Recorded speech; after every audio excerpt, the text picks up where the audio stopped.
విజయవాడ ధర్నా చౌక్ లో జరిగిన మహాధర్నాకు రాష్ట్రంలోని అన్ని జిల్లాల నుంచి విద్యుత్ ఉద్యోగులు హాజరై నిరసన తెలిపారు. కాంట్రాక్టు ఉద్యోగులకు పీఆర్సీ ఆరియర్స్ వెంటనే చెల్లించాలని డిమాండ్ చేశారు. యాజమాన్యం నుంచి సరైన స్పందన రానందున 15వ తేదీ ఉదయం నుంచి నిరవధిక సమ్మెకు సిద్ధమవుతామని ఉద్యోగులు స్పష్టం చేశారు. విజయవాడ ధర్నా చౌక్ లో జరిగిన మహాధర్నాకు రాష్ట్రంలోని అన్ని జిల్లాల నుంచి విద్యుత్ ఉద్యోగులు హాజరై నిరసన తెలిపారు. కాంట్రాక్టు ఉద్యోగులకు పీఆర్సీ ఆరియర్స్ వెంటనే చెల్లించాలని డిమాండ్ చేశారు. యాజమాన్యం నుంచి సరైన స్పందన రానందున 15వ తేదీ ఉదయం నుంచి నిరవధిక సమ్మెకు సిద్ధమవుతామని ఉద్యోగులు స్పష్టం చేశారు.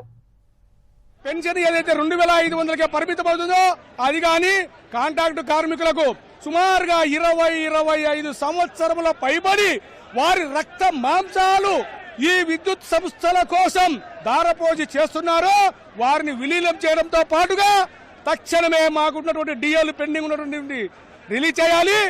ఏదైతే ఒకే సంస్థలో ఒకే విధానం రెగ్యులేషన్స్ ఉండాలని అంటున్నామో 2 రెగ్యులేషన్స్ తీసుకొస్తా ఉన్నాయి.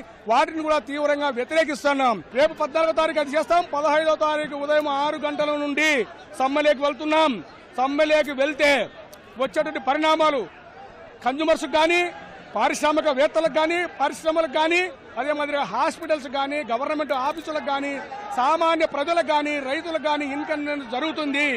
దానికి ప్రభుత్వం నుండి మేము కోరుతా ఉన్నాం. ఇప్పటికైనా మీరు చెప్పి చేయండి, లేదంటే ఇన్కన్వీనియన్స్ జరిగితే దానికి పూర్తి బాధ్యత మా విద్యుత్ సంస్థల మేనేజ్మెంట్లే భరించాలి, వారే బాధ్యత వహించాలనే విషయాన్ని మీ ద్వారా తెలియజేస్తా ఉన్నాం.